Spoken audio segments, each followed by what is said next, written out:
Hello प्यारे साथियों, नमस्कार। आप सभी का स्वागत किया जाता है हमारे कृष्णा क्लासेज में। जैसे कि आप सभी को पता है, थंबनेल देख आपको पता चल गया होगा कि आपके चतुर्थ श्रेणी के लिए हमें राजस्थान जीके के इंपॉर्टेंट प्रश्नों के साथ आ गए हैं। और ये शाम को और सुबह में दोनों की क्लास होती है। शाम 7:30 पर आपकी हिंदी का महायुद्ध हो जाता है और आपके 8:50 पर आपका जीके का शुरू हो जाता है ना। और सुबह में आपका 10 बजे आपकी क्लास आ जाएगी जीके की आपकी क्लास आ जाएगी। चलो हम चलते हैं अपने प्रश्नों की ओर। और अभी तक आपने कृष्णा क्लासेज को सब्सक्राइब नहीं किया तो सब्सक्राइब कर लो, बेल आइकन को भी प्रेस कर दे ऐसे वीडियो देखने के लिए।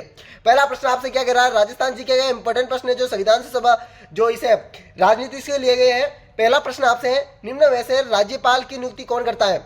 ऑप्शन नंबर ए है दिया गया मुख्यमंत्री, ऑप्शन नंबर बी आपका उप मुख्यमंत्री, ऑप्शन नंबर सी आपका प्रधानमंत्री, ऑप्शन नंबर डी आपका राष्ट्रपति। पहला ही प्रश्न का सभी बच्चे आंसर देंगे, मेरे को पता है। बिल्कुल जी, राज्यपाल की नियुक्ति अपन के राष्ट्रपति करते हैं। डी आंसर आपका बिल्कुल जी राइट आंसर होने वाला है और आपका 1 नंबर पक्का होने वाला है। जिस किसी को भी आंसर आ रहा है ना, वो अपने कमेंट बॉक्स में आंसर करे। दूसरा प्रश्न आपसे क्या कह रहा है, राज्य के पहले वे एकमात्र अल्पसंख्यक मुख्यमंत्री। ऑप्शन नंबर है Bakhtawar Tulla Khan, option number B है Ahmed Khan, option number C है Bhairon Singh Shekhawat, option number D है वसुंधरा राजे। पहला ही ऑप्शन आपका राइट आंसर होने वाला, पहला ही बख्तरतुल्ला खान, ठीक है ना। पहला ही आपका राइट आंसर होने वाला दूसरे प्रश्न में। सभी को कमेंट बॉक्स में आंसर भी देना है साथ साथ में। तीसरा प्रश्न आपके सामने, राजस्थान के सबसे कम कार्यकाल वाले मुख्यमंत्री कौन है भाई? जल्दी से बता दीजिए तीसरे प्रश्न का। मैं ऑप्शन बता देता हूं। Option number A Tikaram, option number B है वसुंधरा, ऑप्शन नंबर सी आपका जगन्नाथ, ऑप्शन नंबर डी है हीरालाल देवपुरा। जल्दी से बता दीजिए राज्य के सबसे कम कार्यकाल वाले मुख्यमंत्री। देखो ये वही नहीं होने वाला, ये भी नहीं होने वाला है। दो में से आंसर बता दीजिए आप जल्दी से। बिल्कुल जी, हीरालाल देवपुरा आपका राइट आंसर होने वाला है तीसरे का, डी आंसर। और अभी तक आपने क्लास को अपने दोस्तों के साथ शेयर नहीं की तो शेयर भी कर दे और लाइक भी कर दे क्लास को साथ साथ में। चौथा प्रश्न आपसे क्या कह रहा है, निम्न में से मुख्य सचिव के पद पर राजस्थानी कौन थे? मुख्य सचिव के पद पर एक तो राधाकृष्ण थे, के राधाकृष्ण, और दूसरे कौन थे या पहले? ऑप्शन नंबर एक कुशल सिंह, ऑप्शन नंबर बी है भगवंत सिंह, ऑप्शन नंबर सी आपका Rajendra Singh, option number D Hiralal Devpura अल्प वो कम हो गए हैं मुख्यमंत्री, तो ये तो नहीं होगा कि मुख्य सचिव के पद पर थे, ये तो आपका कट हो जाएगा। बिल्कुल जी, जल्दी से बता दीजिए चौथा प्रश्न। बिल्कुल चौथा ही प्रश्न का आपका बी आंसर होने वाला भगवंत सिंह महता है, ठीक है ना। अगला प्रश्न आपके सामने आपका पांचवा प्रश्न है, विधानसभा से। मैंने विधानसभा आपको पूरी पढ़ाई हुई है। विधानसभा जिसने वो क्लास पूरी देखी होगी विधानसभा वाली, वो प्रश्न का आंसर दे देगा। राजस्थान के किस विधानसभा का कार्यकाल सर्वाधिक रहा है? सबसे अधिक रहा है। सर्वाधिक का मतलब सबसे अधिक। ऑप्शन नंबर है 4, ऑप्शन नंबर बी है 5वीं, ऑप्शन नंबर सी है 7वीं, ऑप्शन नंबर डी है 9वीं। जब से बता दीजिए, जल्दी से आंसर आ जाना चाहिए पांचवें प्रश्न का। तो मेरे को पता है सभी बच्चे आंसर दे देंगे। कौन सी विधानसभा थी, कौन सी थी भाई? पांचवें प्रश्न का सभी बच्चे आंसर देंगे कमेंट बॉक्स में जल्दी से। विधानसभा वाला मैंने पढ़ाया हुआ है और ये दो बार रिपीट भी हो चुका है प्रश्न। राजस्थान में प्रथम लोक अदालत की स्थापना कहां पर हुई? प्रथम लोक अदालत और स्टंप बोर्ड बनाने का कारखाना भी वहीं पर है। ऑप्शन नंबर ए है बूंदी, ऑप्शन नंबर बी है उदयपुर, ऑप्शन नंबर सी है कोटा, ऑप्शन नंबर डी है हनुमानगढ़। राजस्थान में प्रथम लोक अदालत आपकी कोटा में है भाई, कोटा में। और स्टंप बोर्ड बनाने का कारखाना भी कोटा में है। बावड़ियों का शेर किसे कहते हैं? बूंदी को कहते हैं भाई, बावड़ियों का शेर, याद रखना है। आपके सामने आपका सातवां प्रश्न पंचायत से संबंधित है। पंचायत दिवस कब मनाया जाता है और कब से शुरू हुआ पंचायत राज अधिनियम? और उसमें मुख्यमंत्री कौन थे?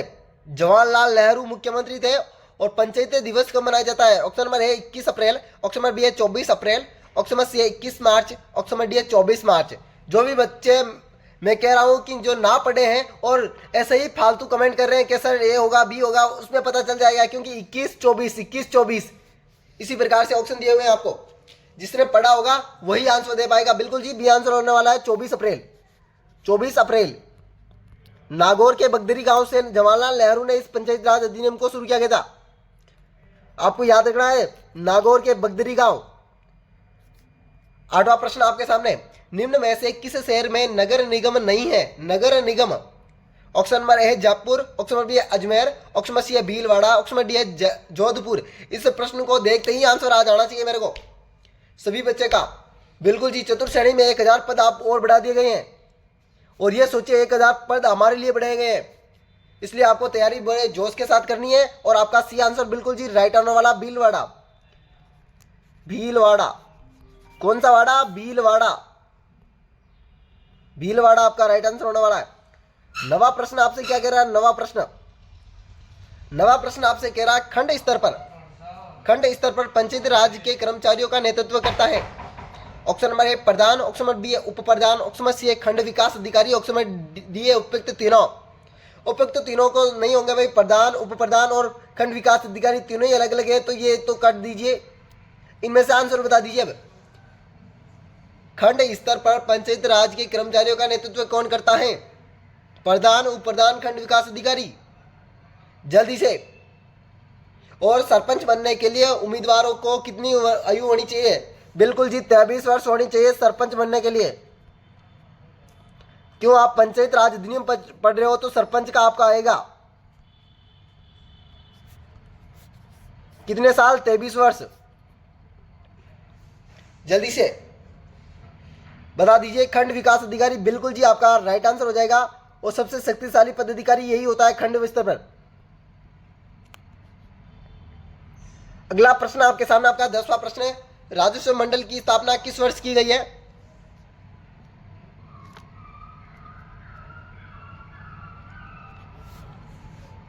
ऑप्शन नंबर है 1962, ऑप्शन नंबर बी है 1960, ऑप्शन नंबर सी है 1949, ऑप्शन नंबर डी है 1950। बिल्कुल जी सी आंसर होने वाला 1949। ये हो गया मिस्टर किताब चप्पल हुआ इसलिए। अगला प्रश्न आपके सामने आपका 11वां प्रश्न है, राजस्व मंडल के अध्यक्ष व सदस्य होते हैं। अध्यक्ष कितने होते हैं, सदस्य कितने होते हैं, ये आपको बताना है। ऑप्शन नंबर है 1 अध्यक्ष 20 सदस्य है, ऑप्शन नंबर बी है 1 अध्यक्ष 15 सदस्य है, ऑप्शन नंबर सी है 1 अध्यक्ष 11 सदस्य है, ऑप्शन नंबर डी आपका 1 अध्यक्ष और 2 सदस्य है। जल्दी से बता दीजिए। देखो मैं अध्यक्ष तो ये मानता हूं 1 और ये 20 ये सदस्य है, इसमें भी ये सदस्य ये भी है, ये भी है और ये अध्यक्ष है। अध्यक्ष वाला मामला तो एक ही रहेगा आपको बताएं, पर सदस्य कितने 20 रहेंगे। बिल्कुल जी ए आंसर आपका राइट आंसर होने वाला है 1 और 20। अगला प्रश्न आपके सामने 12वां प्रश्न, विकास कार्य के लिए प्रशासन की इकाई निम्न में से कौन सी है? प्रशासन जिला, राज्य, तहसील, ब्लॉक। जिला, राज्य, तहसील, ब्लॉक। बिल्कुल जी, जो कड़ी के रूप में कार्य करती कौन? पंचायत राज अधिनियम। और पंचायत राज अधिनियम पहले ग्राम स्तर पर, ब्लॉक स्तर पर, राज्य जिला स्तर पर, तहसील जिला स्तर पर और फिर राष्ट्रीय राज्य स्तर पर, फिर केंद्र स्तर पर, इसी प्रकार से होती है। और आपका ब्लॉक बिल्कुल जी आपका राइट आंसर हो जाएगा डी।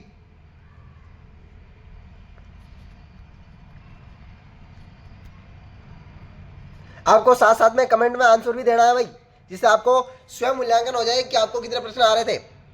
जिला कलेक्टर का कार्यकाल भारत में सर्वप्रथम कब स्थापित किया गया? जिला कलेक्टर का जल्दी से बता दीजिए, जल्दी से बता दीजिए। जिला कलेक्टर पद का भारत में कब प्रस्तावित किया गया या स्थापित किया गया?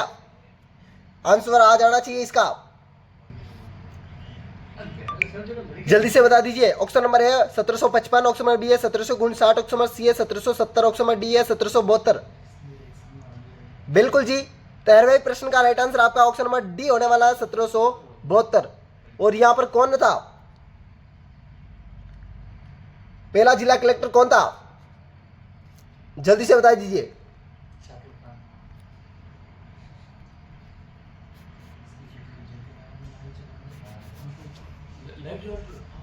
Very interesting. बिल्कुल जी। अगला प्रश्न आपके सामने 14वां प्रश्न आपका राइट बता दीजिए। संभागीय आयोग पद का सृजन भारत में कब हुआ? संभागीय आयोग पद का भारत में सृजन कब हुआ? Option number A 1825, option number B 1856, option number C है 1725, ऑप्शन नंबर डी 1771। संभागीय आयोग पद का 1949 होगा भाई राइट आंसर। इसमें मिस्टेक हो गई बी आंसर में, जहाँ 56 लिखा है वहाँ पर 1949 है ना। बी आंसर आपका राइट आंसर हो जाएगा संभागीय व्यवस्था में। अगला प्रश्न आपके सामने, आपका 15वां प्रश्न क्या कह रहा है, निम्न में से पटवारी का कार्य क्या होता। पटवारी पटवारी पटवारी की वैकेंसी भी आई है। जो भी बच्चे पटवारी की तैयारी करना चाहते हैं वो भी इस चैनल से जुड़े हैं। पटवारी की वैकेंसी भी आई हुई है। भूमि का लगान, ऑप्शन भी है मार्ग में रास्ता का अतिक्रमण रोकना, भू अभिलेख तैयार करना, उपयुक्त सभी। इससे का आंसर जो भी देगा मैं मानता हूं वो थोड़ा बहुत पढ़ता भी है, थोड़ा बहुत पढ़ता भी है। बिल्कुल जी, आपका डी आंसर होगा। भूमि की लगान की भी वसूल करता है, मार्ग का अतिक्रमण रोकता है, भू अभिलेख तैयार करता है। भूमि की नकल काटने के लिए आप किसके पास जाते हो, पटवारी के पास। पटवारी के पास अपन क्या पटवारी साहब के पास जाते हैं और भूमि की नकल लेके आते हैं। आपको सभी को बताना है ये तो। अगला प्रश्न आपके सामने, आपका 16वां प्रश्न, पंचायती राज किस सूची का विषय है। पंचायती राज किस सूची का विषय है। पंचायती राज अधिनियम किस सूची का विषय है। ऑप्शन नंबर है राज्य सूची का, ऑप्शन नंबर बी है केंद्रीय सूची का, ऑप्शन नंबर सी है समवर्ती सूची का, ऑप्शन नंबर डी इनमें से कोई नहीं। भाई तीन सूचियां हैं हमारे पास, तीन सूची में एक सूची तो होगी, तो डी आंसर तो पहले ही खत्म हो गया। बिल्कुल जी, राज्य सूची केवल राज्य का अधिकार होगा, केंद्र सूची केवल केंद्र का अधिकार होगा, समवर्ती सूची मतलब दोनों का अधिकार होगा। और आपका जो पंचायत राज अधिनियम है नागौर के बगदेरी गांव में ये जवाहरलाल नेहरू द्वारा अध्यक्ष में बनाया गया और इसे समवर्ती सूची का विषय बनाया गया। कौन सा, समवर्ती सूची का विषय बनाया गया। पहला तो ये राज्य सूची का था, फिर इसे समवर्ती सूची का विषय बनाया गया। इसमें कितने विषय आते हैं पंचायत राज अधिनियम में, 29 विषय आते हैं। आपको पता है कितने विषय, 29 विषय आते हैं। अगला प्रश्न आपके सामने, आपका 17वां प्रश्न है, कर्क रेखा राजस्थान के किस भाग से गुजरती है। बांसवाड़ा और डूंगरपुर से। बांसवाड़ा कौन सा वाड़ा, बांसवाड़ा और डूंगरपुर से गुजरती है। और ये किस दिशा में पड़ता है ये आपको बताना है। ऑप्शन नंबर है उत्तरी दिशा, ऑप्शन नंबर ये पूर्वी, ऑप्शन नंबर सी है पश्चिमी, ऑप्शन नंबर डी है दक्षिणी।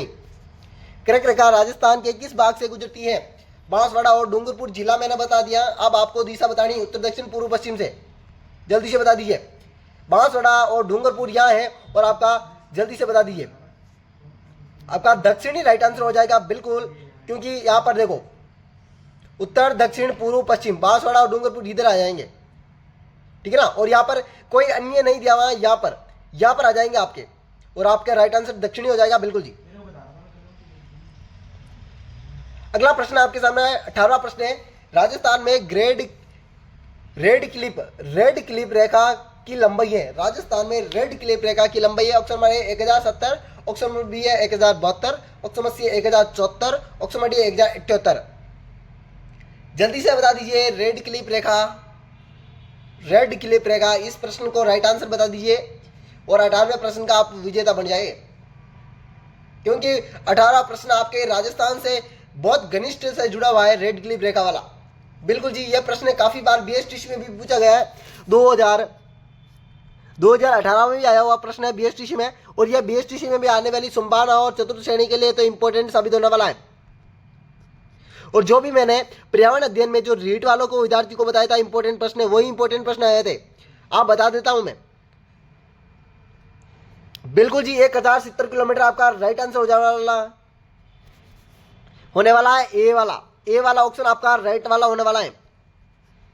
मैं आपके पास फालतू के प्रश्न नहीं लाने वाला हूं, वही प्रश्न लाने वाला हूं जो परीक्षा में आ सकते हैं, है ना। मैं भाई पूरा तो नहीं कह सकता कि यही प्रश्न छपेंगे, क्योंकि यह तो संभावना नहीं, क्योंकि हम तो पेपर बढ़ाएंगे नहीं, इसलिए हम तो यह तो नहीं कह सकते यही पेपर आएगा, पर इससे रिलेटेड आएगा, इससे बाहर नहीं जाने वाला कुछ। राज्य का सबसे उत्तरी जिला कौन सा है। उत्तरी जिला, राज्य का सबसे उत्तरी जिला, ऑप्शन नंबर है उदयपुर, ऑप्शन नंबर बी है बाड़मेर, ऑप्शन नंबर सी है गंगानगर, ऑप्शन नंबर डी है प्रतापगढ़। पहले आपको नक्शा को देखना है, नक्शा से ये प्रश्न को करना है। उदयपुर, बाड़मेर, गंगानगर और प्रतापगढ़। बिल्कुल जी, आपका गंगानगर आपका राइट आंसर होने वाला। ऊपरी जिला आपका श्री गंगानगर, यहाँ पर गंगानगर दिया हुआ है, श्री नहीं लिखा हुआ था, मतलब ये नहीं समझना, ये नहीं है, श्री गंगानगर ही है ये। आपका आज का अंतिम प्रश्न होने वाला 20वां प्रश्न है। और अभी तक आपने क्लास को शेयर नहीं की तो अपने दोस्तों के साथ शेयर भी कर दे और लाइक भी कर दे क्लास को, और कमेंट में ऑप्शन दीजिए कि कितने प्रश्न आपका राइट हो रहे हैं। निम्न में से राष्ट्रीय राजधानी क्षेत्र में शामिल है। Option number A Alwar, option number B है बाड़मेर, ऑप्शन नंबर सी है गंगानगर, ऑप्शन नंबर डी है प्रतापगढ़। जल्दी से, अभी तक एक भी बच्चे का आंसर नहीं आ रहा भाई 20वें प्रश्न का। राष्ट्रीय राजधानी क्षेत्र में शामिल कौन सा है।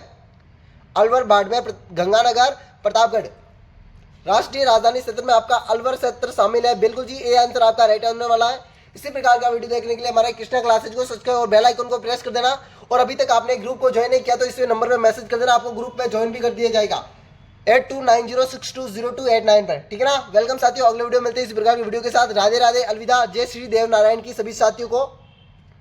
और होली की मेरे आज से पहले ही ढेर सारी शुभकामनाएं। और आप होली हर साल मनाएंगे, पर इसी बार चतुर्थ श्रेणी आई हुई है और 53,000 पद आए हुए हैं, इसलिए इसे छोड़ना नहीं है, इसे तो आपको लेना ही है और ये पद एक हमारा ही है, ये सोचकर आपको तैयारी करनी है। ठीक है ना साथियों। वेलकम साथियों।